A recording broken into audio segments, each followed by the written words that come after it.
Morning students, मैं Chetram Sharma Bharat sir classes में English language के दूसरे वीडियो के साथ बच्चों की बहुत ज़्यादा डिमांड की दृष्टिगत रखते हुए आज आप लोगों के सामने फिर आए एक बार। और आज के हमारे वीडियो का जो विषय है वह है kinds of noun and it's functions, संज्ञा के प्रकार और इसके कार्य। जैसा कि आप सभी लोग जानते हैं कि पार्ट्स ऑफ स्पीच ग्रामर का एक ऐसा इसेंशियल पार्ट है जिसके बिना ग्रामर को समझ पाना अत्यंत कठिन ही नहीं बल्कि लगभग असंभव है। और उस पार्ट्स ऑफ स्पीच का जो पहला वीडियो था उसमें बताया जा चुका कितने पार्ट्स ऑफ स्पीच होते हैं। उसमें बताया गया कि 8 की जगह अब 9 काउंट होने लगे हैं। और आज जो है उसमें का पहला पार्ट ऑफ स्पीच नाउन, इसके डिस्क्रिप्शन के साथ अपने क्लास की स्टार्टिंग करते हैं। तो देखें काइंड्स ऑफ नाउन, जैसा कि आप सभी लोग परंपरागत तरीके से पढ़ चुके होंगे कि नाउन्स जो होते हैं वो 5 प्रकार के होते हैं, लेकिन हम जो इसमें बताएंगे वो काइंड्स ऑफ नाउन 5 के बजाय 6 प्रकार के बताएंगे। ये छठा प्रकार कौन सा है, इसके लिए आपको वीडियो देखते रहना पड़ेगा।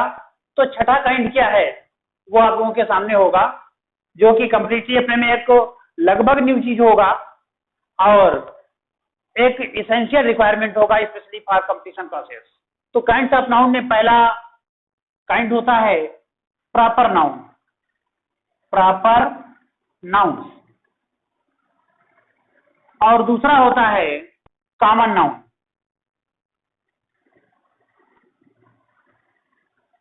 तीसरा होता है मटेरियल नाउन।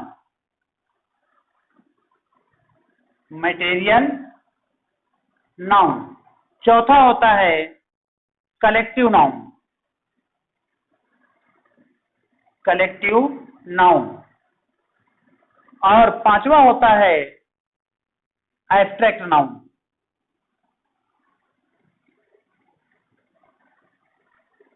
Abstract noun. जो छठे काइंड की बात की गई है, जो कि शायद जो ट्रेडिशनल बुक्स हैं उसमें नहीं होता है, तो छठा काइंड जो है ये एक नया शामिल कर दिया गया है इसमें, जिसको कहा गया कंपाउंड नाउन। Compound noun.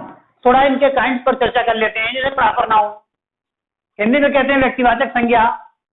तो व्यक्तिवाचक संज्ञा क्या होता है कि पर्टिकुलर किसी पर्सन, प्लेस अथवा थिंग का नाम होता है। फॉर एग्जाम्पल, अगर बॉय कहा जा रहा है तो ये नाउन तो है बट प्रॉपर नाउन नहीं है। लेकिन सुनील कह दिया गया तो सुनील अगर कह दिया गया तो यह प्रॉपर नाउन हो गया। इसी तरह से सिटी कहा गया तो यह नाउन तो है बट प्रॉपर नाउन नहीं है। बट लखनऊ कह दिया गया तो यह प्रॉपर नाउन हो गया। सिंपल लैंग्वेज में समझना चाहते हैं अगर, तो इसको इस तरह से समझें कि जिस शब्द से किसी पर्टिकुलर पर्सन अथवा प्लेस अथवा थिंग का नाम व्यक्त हो रहा हो वो प्रॉपर नाउन होगा। दूसरी पहचान इसकी यह है कि जिसको लिखने के लिए हमें अनिवार्य रूप से फर्स्ट लेटर कैपिटल बनाना पड़ जाए, इसेंशियल हो कि first letter should be capital, वो निश्चित रूप से प्रॉपर नाउन होगा। तो ये प्रॉपर नाउन और कॉमन नाउन का डिफरेंस समझ लें कि कॉमन नाउन जो होता है वो एक कॉमन वर्ड के रूप में एड्रेस होता है, जिसमें पर्टिकुलर पर्सन को पता नहीं चलता कि किस व्यक्ति से कहा जा रहा है, किस प्लेस को एड्रेस किया जा रहा है, किस थिंग को संबोधित किया जा रहा है, ये नहीं उसमें डिस्क्राइब होता है। जबकि प्रॉपर नाउन जो होता है उसमें यह चीज डिस्क्राइब होती है कि किस पर्सन से कहा जा रहा है, किस प्लेस का डिस्क्रिप्शन दिया जा रहा है, किस थिंग का डिस्क्रिप्शन दिया जा रहा है। सच है, फॉर एग्जाम्पल देख लें, सुनील सिटी छोड़ करके लखनऊ, नटराज पेंसिल। नटराज पेंसिल। अब इसमें देखिए, ध्यान दें, जब ये नटराज लिखेंगे तो नटराज पेंसिल का ब्रांड है, इसलिए एन कैपिटल बनाना पड़ेगा। अब ध्यान देंगे, ये जो छठा काइंड बताया गया है उसमें समझना यह है इसमें नटराज अलग नाउन है और पेंसिल अलग नाउन है। जिसको डिस्क्राइब करने के लिए हमें छठे काइंड पर पहुंचना पड़ेगा। तो धैर्यपूर्वक वीडियो को देखते रहें। फिर दूसरा नंबर आता है common noun. Common noun Hindi में कहा जाता है जातिवाचक संज्ञा। जातिवाचक संज्ञा दैट मींस इसमें कह सकते हैं कि स्पीशीज के नाम होते हैं, जैसे बॉय हो गया, बॉय हो गया, सिटी, पेंसिल। ये क्या है? बॉय है, लड़के का क्या नाम है, किस लड़के के विषय में कहा गया कोई पता नहीं। सिटी है, कोई पता नहीं किस सिटी के विषय में चर्चा की गई है। पेंसिल है, पता नहीं कौन सी पेंसिल है, किस ब्रांड की है, किस कलर की है, कोई मतलब नहीं है। तो ऐसे वर्ड्स जो होंगे ये कॉमन नाउन के अंतर्गत काउंट होंगे। ध्यान रखें कि जब पार्टिकुलर पर्सन हो, पार्टिकुलर प्लेस हो, पार्टिकुलर काइंड की थिंग हो, तो उसे प्रॉपर नाउन के ग्रुप के अंतर्गत रखा जाएगा। इसी तरह से जब ये न पता हो कि कौन सा लड़का है, दैट मीन्स ये अच्छा बड़ा बनाने की जरूरत ना हो, तो समझ लें कि ये कॉमन नाउन होगा। तीसरा देखें, तीसरा है मटेरियल नाउन। हिंदी में पदार्थवाचक संज्ञा या धातुवाचक संज्ञा या द्रव्यवाचक संज्ञा के नाम से इसको संबोधित किया जाता है। इसमें उस तरह की वस्तुएं काउंट होती हैं जिनका face, figure, size and colour change किया जा सकता है, जिनका प्रयोग दूसरी वस्तुओं के निर्माण में किया जाता है। सच एज, स्पेशली इसमें ये देख लें, metals and non metals according to chemistry जितने हैं वो सब मटेरियल नाउन्स हैं। जितने भी मेटल्स एंड नॉन मेटल्स हैं वो सारे के सारे मटेरियल नाउन में आएंगे। सच एज क्या है? आयरन है, आयरन, वुड, कॉपर। इस तरह से गोल्ड, इनका रूप, रंग, आकार, कलर, ये सब कुछ चेंज किया जा सकता है, सब कुछ चेंज किया जा सकता है। लोहा, लोहे की टेबल भी बनाई जा सकती है, लोहे का गेट भी बनाया जा सकता है, लोहे की ग्रिल भी बनाई जा सकती है। वुड, लकड़ी की कुर्सी भी बनाई जा सकती है, लकड़ी की मेज भी बनाई जा सकती है, लकड़ी का बोर्ड भी बनाया जा सकता है, लकड़ी का दरवाजा भी बनाया जा सकता है। लकड़ी को काला भी रंगा जा सकता है, पीला भी रंगा जा सकता है, हरा भी रंगा जा सकता है। That means face, figure, size सब चेंज हो सकता है। इसी तरह से कॉपर है, कॉपर का बर्तन भी बनाया जा सकता है, वायर भी बनाया जा सकता है, निडल भी बनाई जा सकती है। फिर इसी तरह से गोल्ड है, रिंग भी बनाई जा सकती है, चैन भी बनाई जा सकती है, हार भी बनाया जा सकता है। इस तरह से शायद समझ में आ गया होगा कि इसके अंतर्गत इस मटेरियल नाउन में कौन कौन सी चीजें काउंट होंगी। फिर तीसरा नंबर है कलेक्टिव नाउन। जैसा कि वर्ड से ही व्यक्त हो रहा है कि इसमें कलेक्शन का बोध होगा, किसी ग्रुप का बोध होगा। ग्रुप में that means the group that contains more than one particulars, those are counted in collective noun such as class, army, cloud, tool kit। इस तरह के वर्ड क्या होंगे? जैसे क्लास की बात है तो क्लास कुछ 2-4 बच्चे होंगे तभी क्लास कहा जाएगा। यह नहीं है कि एक बच्चा बैठा है तो उसको क्लास कह दिया गया। दूसरा आर्मी, अगर सेना है तो कुछ 10-20 सैनिक होंगे तभी सेना कही जाएगी, नहीं तो सोल्जर कहा जाएगा, सेना नहीं कही जाएगी। तीसरा है क्राउड, भीड़, कुछ 10-20-50 आदमी पुरुष महिलाएं होंगे तभी कहा जाएगा कि भीड़ है, यह नहीं कि एक आदमी खड़ा है कह दिया जाए भीड़ है। फिर तीसरा tool kit, tool kit that means इसमें 2-4 पेचकस और 4 खेरिंच अगर होंगे तभी कहा जाएगा कि ये टूल किट है, अदरवाइज टूल किट नहीं हो, केवल टूल होगा। अभी इसमें ध्यान दें, सरप्राइजिंग मैटर है कि ज्योमेट्री बॉक्स भी कलेक्टिव नाउन का एग्जांपल है। अगला है एब्स्ट्रैक्ट नाउन। तो एब्स्ट्रैक्ट नाउन हिंदी में कहा जा रहा है भाववाचक संज्ञा। भाववाचक संज्ञा इसमें स्पेशली क्या होते हैं? Emotions of mind, emotions of mind and emotions of heart are counted in the group of abstract noun. क्या होते हैं?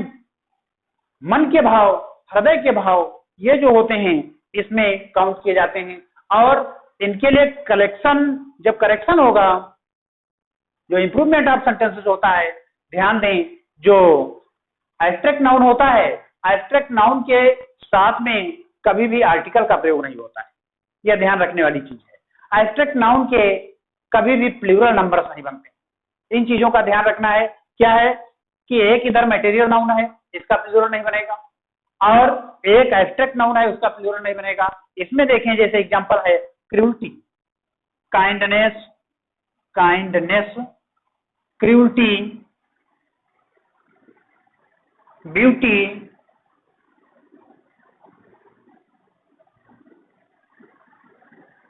ऑनेस्टी। ये क्या है? ये ऐसी चीजें हैं जिनका कोई रूप रंग आकार नहीं है, जिनको हम केवल फील कर सकते हैं। केवल महसूस करने वाले फैक्ट्स जो होते हैं वो एब्स्ट्रैक्ट नाउन में काउंट होते हैं, इनका कोई रूप रंग आकार नहीं होता। एक सरप्राइजिंग फैक्टर और इसमें पिकुलर फैक्टर कि इनकी कोई जो डेफिनेट डेफिनेशन भी नहीं होती। क्यों नहीं होती? जो हमारे लिए व्यक्ति काइंड है, दयालु है, वो हो सकता है कि सोसाइटी में किसी के लिए दयालु ना हो। हमारे लिए जो व्यक्ति ऑनेस्ट है, हो सकता है वो दूसरे के लिए ऑनेस्ट ना हो। हमारे लिए जो वस्तु सुंदर है, हो सकता है वो किसी दूसरे के लिए सुंदर ना हो। हमारे लिए जो निर्दयी है, हो सकता है कि वो किसी के लिए निर्दयी ना हो। तो इसकी कोई अपने में निश्चित डेफिनेशन भी नहीं हो सकती है। हर व्यक्ति इसको अपने हिसाब से डिफाइन करता है और साथ में इनका कोई प्लूरल नहीं बनता है। इसके साथ साथ इनके साथ आर्टिकल का प्रयोग नहीं होता है। फिर अब अगला जो कंपाउंड नाउन की बात की गई है, तो ध्यान दें, अभी हमने देखा जैसे पहला एग्जांपल दिया गया था नटराज पेंसिल। नटराज अलग नाउन है और पेंसिल अलग नाउन है। When two or more noun are added with one another to describe any single thing और person or thing place, those are known as compound nouns such as अभी Nataraj pencil बताया जा चुका है, fruit juice, fruit juice, gold mine, gold mine, coal field. ध्यान देंगे तो ये फ्रूट जूस जो है, फ्रूट अलग नाउन है और जूस जो है वो अलग नाउन है। अगर फ्रूट अलग कर दिया जाए, जूस अलग कर दिया जाए, तो भी अपने में दोनों नाउन बने रहेंगे। इधर गोल्ड अलग नाउन है और माइन अलग नाउन है, कोल अलग नाउन है और फील्ड अलग नाउन है। तो इस तरह के वर्ड्स जो होते हैं ये कंपाउंड नाउन के अंतर्गत मॉडर्न इंग्लिश में काउंट होने लगी। तो अब हमारी समझ से कि काइंड्स ऑफ नाउन को कैसे पर्टिकुलराइज किया जाएगा, कैसे पहचाना जाएगा, बड़ी आसानी से इसको सेंटेंसेस में कहीं भी किसी भी स्थिति में पहचाना जा सकता है। काइंड्स ऑफ नाउन के बाद अगला फैक्टर जो इंपॉर्टेंट है नाउन के विषय में समझने के लिए वो है फंक्शंस ऑफ नाउन। तो ध्यान दें, अभी काइंड्स ऑफ नाउन की बात जब की गई है तो उसमें बताया गया there are 5 kinds of noun, those have been described with examples recently, and now we have to consider about the functions of noun. Like kinds of noun, there are 5 functions of noun. That means it can be said that noun is used as 5 methods, 5 places in the sentences. संज्ञा का प्रयोग जो है वाक्य में, चाहे वो हिंदी का वाक्य हो चाहे अंग्रेजी का वाक्य हो, 5 प्रकार से किया जाता है। तो पहला है, ध्यान दें, subject to the verb, subject to the verb. पहला जो फंक्शन है नाउन का वो है क्रिया के कर्ता के रूप में। दैट मीन्स हम कोई भी सेंटेंस देखें, अगर किसी वर्ड का यूज सेंटेंस में एज ए सब्जेक्ट किया गया है तो वो देखने में हमें कुछ भी क्यों ना लगता हो, बट होगा वो निश्चित रूप से नाउन। जैसे एग्जांपल देखेंगे, swimming is a good exercise. अब इस सेंटेंस में देख रहे हैं स्विमिंग शब्द जो है ये सब्जेक्ट के रूप में लाया गया है और ऑर्डिनरी बोलचाल की भाषा में हम लोग देखते हैं कि स्विम वर्ड जो है ये वर्ब है, बट यहां पर किस रूप में आया है, ये सब्जेक्ट के रूप में आया है। तो सब्जेक्ट के रूप में आया है अगर, तो ये निश्चित रूप से नाउन है, देखने में हमें चाहे जो कुछ लग रहा हो। एक और एग्जांपल देख लें, जैसे he is fond of reading। फिर देखें इसमें ये रीडिंग शब्द आया है, जो रीडिंग शब्द आया है ये ऑब्जेक्ट की तरह से प्रयोग किया गया है। तो अगला जो हम देंगे फंक्शन नाउन का वो है object to the verb. Already इस कंडीशन में आप जानते हैं, यहां पर कोई नाम लिखा होता है आप जान जाते हैं कि यह नाउन है और सब्जेक्ट के रूप में प्रयोग किया गया है। लेकिन जब इस रूप में आएगा तो ये वास्तव में जीरंड के रूप में होता है, और जीरंड क्या होता है ये आने वाले वीडियो में डिस्क्राइब किया जाएगा। यहां पर केवल इतना ही बताना है कि अगर किसी वर्ड का प्रयोग एज ए सब्जेक्ट किया गया है इन द सेंटेंस, तो फिर ये समझ लें कि वो उसके विषय में कुछ सोचना नहीं है, ये बता देना है कि ये नाउन है। क्वेश्चन कैसे पूछा जाता है इससे रिलेटेड ध्यान दें। जैसे कोई सेंटेंस पूछ दिया गया है, his brother taught me swimming। अब इसमें बताया गया है स्विमिंग को अंडरलाइन कर दिया गया है और बताया गया है what is the part of the underline word, कि अंडरलाइन वर्ड का पार्ट ऑफ स्पीच क्या है। What is the part of speech of underline word, और ऑप्शन दिए हैं वर्ब, दूसरा दिया है नाउन, तीसरा दिया है प्रोनाउन, चौथा दिया है एडजेक्टिव। तो आपको ये देखना है कि ये है क्या। तो ध्यान दे रहे हैं कि ये मी के साथ जुड़ा हुआ है, दैट मीन्स या तो आप इसे एक्सेस वर्ड कह सकते हैं या आप इसे ऑब्जेक्ट कह सकते हैं, और या ऑब्जेक्ट पार्ट का कोई ऑब्जेक्ट का कोई पार्ट कह सकते हैं। ऐसी स्थिति में ध्यान देना है अगर ऑब्जेक्ट है तो भी ये नाउन है, और अगर सब्जेक्ट है तो भी नाउन। इसी तरह से दूसरा क्वेश्चन देखें, रीडिंग नॉवेल्स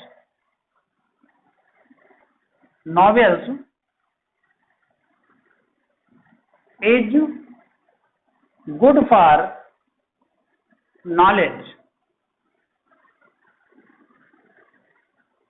अब देखें रीडिंग नॉवेल्स, ऑर्डिनरी मान लीजिए पूछा जाए तो नॉवेल को लोग नाउन कहें, लेकिन यहां पर देखें अगर रीडिंग को अंडरलाइन किया गया है तो ये भी तो सब्जेक्ट है, और अगर सब्जेक्ट है तो फिर क्या है, या noun.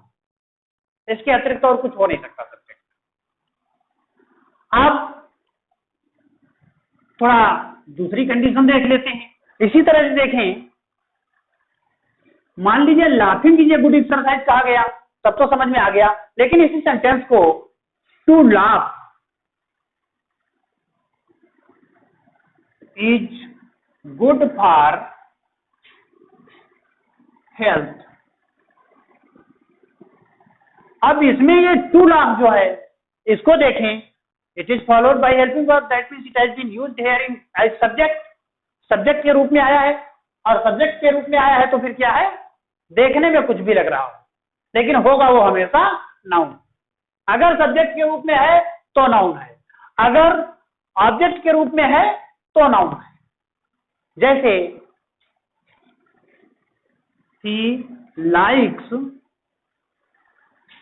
to walk in the morning,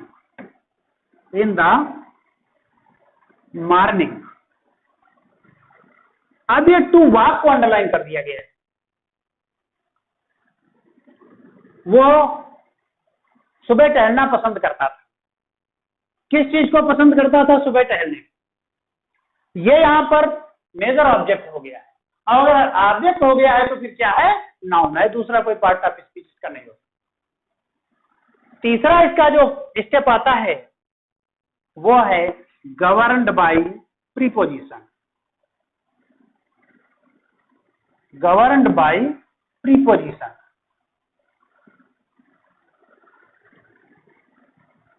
अब govern by preposition that means अगर प्रीपोजिशन के बाद में कोई शब्द आया है, अगर प्रीपोजिशन के बाद कोई शब्द आया है तो प्रीपोजिशन के बाद आने वाला शब्द निश्चित रूप से नाउन होगा। जैसे एग्जांपल इसका देख लेंगे,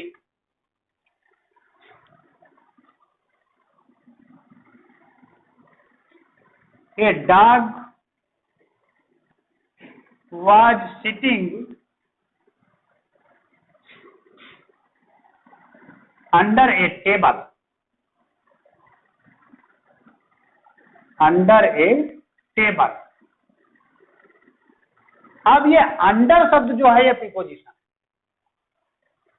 और अंडर के बाद जो ए आया है ए टेबल, ये शब्द नाउन होगा निश्चित रूप से। दैट मीन्स प्रीपोजिशन के जस्ट बाद आने वाला शब्द जो होगा वो निश्चित रूप से नाउन होगा। उसके विषय में कुछ ज्यादा कंसीडरेट करने की आवश्यकता नहीं है। ये अगर आर्टिकल लगा हुआ है, दिमाग में ये भी आ सकता है कि साहब जस्ट बाद तो आर्टिकल आया है, तो आर्टिकल आया है, ये कॉमन सेंस की बात है कि अगर आर्टिकल आया है तो आप लोग बड़ी आसानी से उसे पहचान सकते हैं, क्योंकि आर्टिकल 3 ही होते हैं, ए, एन और द। लेकिन उसके जस्ट बाद देखेंगे तो आपको नाउन लिखा हुआ मिलेगा। अगला, that pen is made of plastic। अब ध्यान दें, ये प्लास्टिक आया है, इसके जस्ट पहले आप लगाओ, आप अपने प्रीपोजिशन। दैट मीन्स प्रीपोजिशन के जस्ट बाद लगने वाला शब्द जो होगा वो नाउन होगा। इसमें ध्यान देने वाली है, आप जो है, ये कई बार लोगों के मन में डाउट आता है कि कहां पर हम फ्रॉम लगाएं, कहां पर हम आप लगाएं। कई बार तो लोग ये सोच बैठते हैं कि मेड के बाद हमेशा आप ही आता है। तो ये थोड़ा सस्पेंस निकाल दीजिए कि अगर फॉर्मेशन हो रहा है तो आप लगेगा, अगर एक वस्तु से दूसरी वस्तु का फॉर्मेशन हो रहा है तो आप लगेगा, लेकिन अगर निष्कर्षण हो रहा है तो फ्रॉम लगेगा। जैसे मान लीजिए थोड़ी देर के लिए, अगर मान लो हम कह दें कि table is made of would, तो टेबल जो है कंप्लीटली लकड़ी की बनी हुई है, दैट मीन्स लकड़ी से उसका फॉर्मेशन हुआ है। तो जब लकड़ी से फॉर्मेशन हुआ है, वैसी कंडीशन को डिस्क्राइब करने के लिए ऑफ लगेगा। But ghee is made from milk, घी जो है वो दूध से बनता है तो दूध से वो बनता नहीं बल्कि दूध से निकाला जाता है। तो ये ध्यान रखना है कि निष्कर्षण की सिचुएशन को डिस्क्राइब करने के लिए फ्रॉम लगेगा, फॉर्मेशन की या ट्रांसफॉर्मेशन की सिचुएशन को डिस्क्राइब करने के लिए आप लगेगा। ऐसा कोई एसेंशियल रूल नहीं है कि मेड के बाद सदैव आप ही आएगा, ये कोई एसेंशियल रूल नहीं है। हाँ, ऐसा है कि ऐसा बताया जाता है कि मेड के बाद आप आता है, बट ये कंपटीशन लेवल तक के लिए ट्रू नहीं है। ये जो है एकेडमिक लेवल के लिए तो सही कहा जा सकता है। अगला जो आता है गवर्न्ड बाय प्रीपोजिशन के बाद में केस इन अपोजिशन।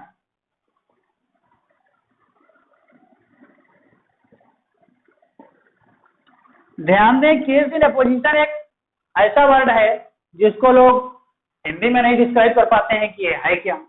ये है ये कह लीजिए, इसको हिंदी में कहते हैं संज्ञा का परिचायक। संज्ञा का परिचायक दैट मीन्स इसमें विशेष रूप से अपॉस्ट्रॉफी एस का प्रयोग होता है। तो जहां कहीं अपॉस्ट्रॉफी एस लगा हुआ है, उस वर्ड के बाद में आने वाला शब्द निश्चित रूप से नाउन होगा। जैसे ध्यान दें, Mohan laughter made me angry. ध्यान दें, मेड तो आ गया, लेकिन आपकी यहां पर कोई जरूरत नहीं। ये दिमाग से निकाल दें कि मेड के बाद हमेशा आप आएगा, कोई आवश्यक नहीं है। जैसे सेंटेंस की सिचुएशन होगी उस तरह से उसका यूज किया जाएगा। अब मोहन में अपॉस्ट्रॉफी एस लगा हुआ है, मोहन में अपॉस्ट्रॉफी एस लगा हुआ है, उसके आगे लाफ्टर लिखा हुआ है। हिंदी ट्रांसलेशन होगा मोहन की हंसी ने मुझे नाराज कर दिया। तो मोहन की हंसी, ये अपॉस्ट्रॉफी एस के बाद में आया हुआ है, ये जो है केस इन अपोजिशन का काम कर रहा है। और ऐसी कंडीशन में अगर इसको पूछा जाए कौन सा पार्ट ऑफ स्पीच है, तो बड़ी आसानी से बता देना है कि ये जो है नाउन है। अपॉस्ट्रॉफी एस के बाद आने वाला शब्द जो होगा वो हमेशा नाउन होगा, हमेशा याद रखने की जरूरत है। फिर अगला देखें, लास्ट जो फंक्शन है नाउन का वो है complement, complement to the verb. Hindi में कहते हैं संज्ञा के क्रिया के पूरक के रूप, क्रिया के पूरक के रूप में। जैसे ध्यान दें, जो इंग्लिश सेंटेंस का स्ट्रक्चर ऑर्डर होता है वो होता है subject plus helping verb plus main verb plus object plus other words. तो जो अदर वर्ड्स होते हैं वो कॉम्प्लीमेंट होते हैं, अदर वर्ड्स जो होते हैं वो कॉम्प्लीमेंट होते हैं। जैसे he gave me a good pen. अब ध्यान दें, कॉम्प्लीमेंट की जरूरत कहां पर होती है इसको समझने के लिए पहले इतना सेंटेंस देखें। ही गेव मी, सब्जेक्ट भी है, वर्ब भी है और ऑब्जेक्ट भी। लेकिन ध्यान दें, ही गेव मी कह दें अगर, तो क्या सेंटेंस का मीनिंग अपने में कंप्लीट है? तो जवाब आता है कि सेंटेंस का मीनिंग कंप्लीट नहीं है। तो जो इसके बाद में ये ग्रुप हमने लगाया है, ये जो है पूरा का पूरा ग्रुप जो होगा ये या तो नाउन कहा जाएगा, या कह लीजिए ये एक ऐसा फ्रेज है जिसमें नाउन, एडजेक्टिव, एडवर्ब सब कुछ शामिल हो सकता है, जिसका एनालिसिस करके बड़ी आसानी से समझा जा सकता है कि ए आर्टिकल है, गुड एडजेक्टिव है और पेन नाउन। अब ही गेव मी, ए पेन हो सकता था, ए गुड पेन हो सकता था, ए कॉस्टली पेन हो सकता था, एन ऑर्डिनरी पेन हो सकता है। इसी तरह से देखें, you helped him in his work, in his work. अब इसमें देखें, यू हेल्प्ड हिम, आपने उसकी सहायता की, सेंटेंस का मीनिंग तो इतने में कंप्लीट हो जा रहा है, बट जब हम ये वर्ड लगा देते हैं तो मीनिंग और ज्यादा कंप्लीट हो जाता है। तो ये कार्य कौन करता है? ये कॉम्प्लीमेंट करता है। एक चीज यहाँ पर अपॉस्ट्रॉफी एस वाले में और ध्यान रखने की बात है कि अपॉस्ट्रॉफी का प्रयोग किसी भी सेंटेंस में केवल एक ही बार किया जाना चाहिए। अगर 2 बार अपॉस्ट्रॉफी एस का प्रयोग है तो उसमें एक की जगह आप लगा दिया जाता है, जो एक बार वाला अपॉस्ट्रॉफी है वो हटा दिया जाता है। जैसे एग्जांपल देखेंगे, Mohan's friends pen is broken.